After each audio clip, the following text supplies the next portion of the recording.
What is grammar? Grammar क्या होती है या व्याकरण क्या है? What is the basic elements of grammar?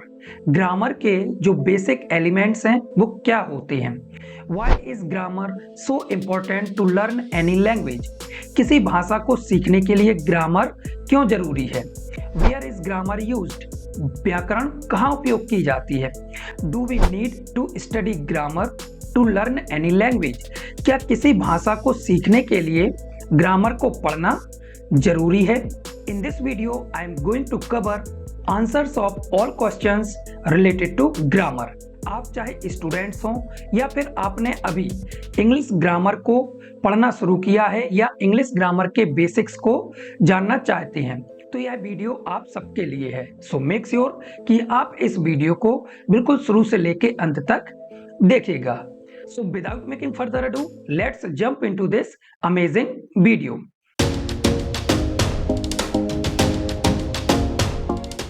What is grammar and what is the basic elements of grammar? उन क्वेश्चंस के आंसर को जानने के लिए चलिए हम चलते हैं इस वेबसाइट पर।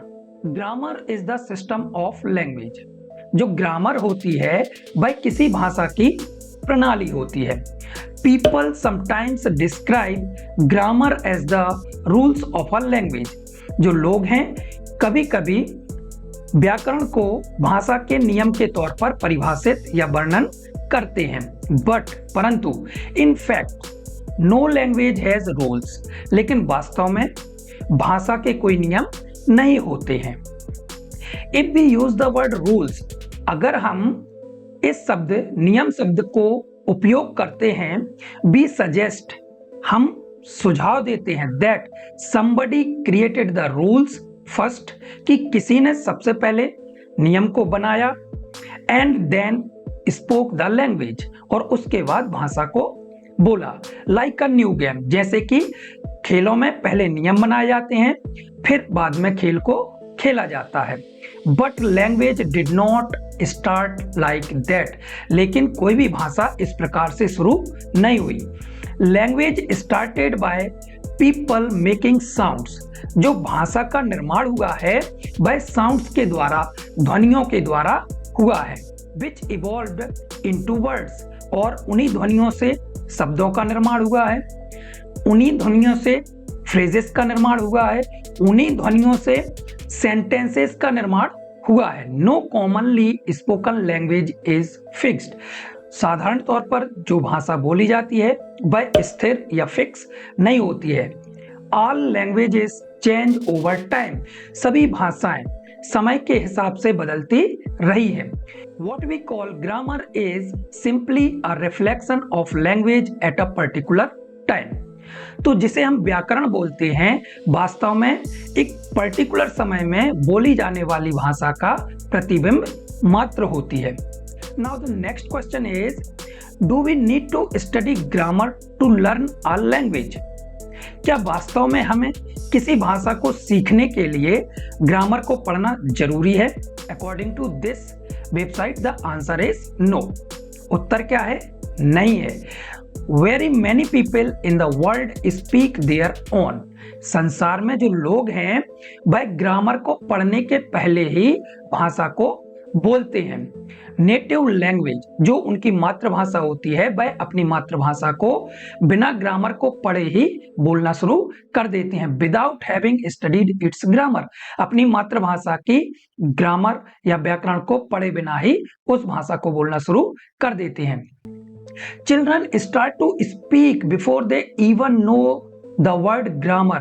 बच्चे व्याकरण शब्द को सुनने के पहले ही उस भाषा को बोलना शुरू कर देते हैं। But if you are serious, परंतु if you are serious about learning a foreign language, लेकिन यहाँ पर एक बात है, अगर आप किसी अन्य विदेशी भाषा को सीखना चाहते हैं, the long answer is yes, तब इसका आंसर है हाँ। आपको उस विदेशी भाषा को सीखने के लिए ग्रामर को जानना या पढ़ना जरूरी है।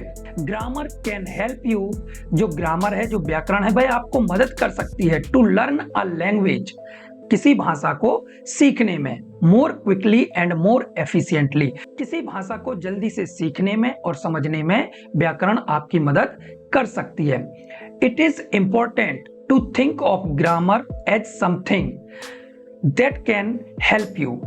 किसी भाषा की व्याकरण को सीखना यह समझने के जैसा है जो आपको मदद करे, लाइक अ फ्रेंड, एक दोस्त की तरह।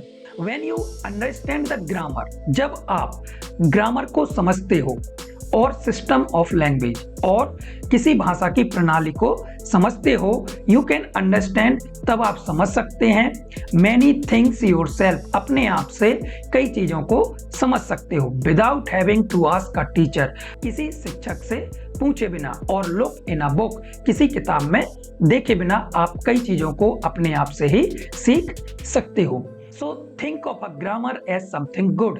तो आप ग्रामर को समझ सकते हो, सोच सकते हो समथिंग गुड, एक अच्छी चीज, समथिंग पॉजिटिव, एक सकारात्मक पहलू, समथिंग दैट, कुछ ऐसी चीज you can use to find your way, जिसके द्वारा आप अपना रास्ता ढूंढ सकते हो, लाइक अ साइन पोस्ट और अ मैप, एक साइन पोस्ट और एक मानचित्र की तरह आप ग्रामर को समझ सकते हो, मान सकते हो। बेसिक इंग्लिश ग्रामर, इस किताब के अनुसार ग्रामर को 8 पार्ट्स ऑफ स्पीच में डिवाइड किया गया है, या फिर इस किताब के अनुसार हम समझ सकते हैं कि जो ग्रामर है वह 8 पार्ट्स ऑफ स्पीच में बांटी गई है। To understand the grammar in terms of 8 parts of speech, let's read this poem. Every name is called a noun, as field and fountain, street and town. In place of noun, the pronoun stands, as he and she can clap their hands. The adjective describes a thing, as magic wand or bridal ring. Most verbs mean action, something done, to read and write, to jump and run. How things are done, the adverbs tell, as quickly, slowly, badly, well. The preposition shows relation, as in the street or at the station. Conjunctions join in many ways. Sentences, words or phrase and phrase. The interjection cries out, heed, an exclamation point must follow me. Now move to next question. Why is grammar important? Grammar important क्यों है?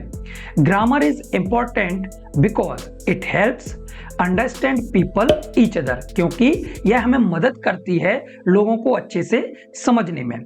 Without proper grammar, sentences can be confusing. अगर आप सही ढंग से grammar का उपयोग नहीं करेंगे तो जो हमारे वाक्य हैं वो हमें भ्रम उत्पन्न कर सकते हैं या फिर लोगों को समझने में दिक्कत आ सकती है। Now next question is, where is grammar used? Grammar कहाँ उपयोग की जाती है? Grammar is used everywhere. Grammar हर जगह उपयोग की जाती है, in speaking, in writing, in reading, in listening. तो ग्रामर का उपयोग हम किसी लेसन को पढ़ने में, लोगों के विचारों को सुनने में, लोगों से बात करने में या किसी बात को लिखने में हम ग्रामर का उपयोग करते हैं। So this is all about grammar. So let's call it a day. आज के लिए बस इतना ही। I hope you have got it. मुझे पूरी उम्मीद है कि आपको व्याकरण के बारे में समझ में आया होगा। If you know something about grammar, please right your opinion, your thoughts in comment section, and don't forget to like, share and subscribe to this YouTube channel for such type of amazing videos. So see you in the next video. Till then, keep learning and keep practicing English. Bye bye.